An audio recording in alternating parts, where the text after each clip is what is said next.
Nagkakasana ang Philippine Amusement and Gaming Corporation o PAGCOR ng legal na aksyon laban sa 33 officer and gaming licensees o POGO.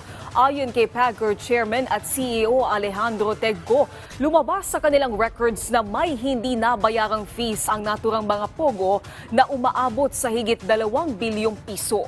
Ang naturang mga operator ay nabigyan umano ng lisensya noon pang nakaraang administrasyon at sa kabila ng apela ng kasalukuyang PAGCOR management, bigo pa rin ang mga ito na mag-remit ng kanilang regulatory fees.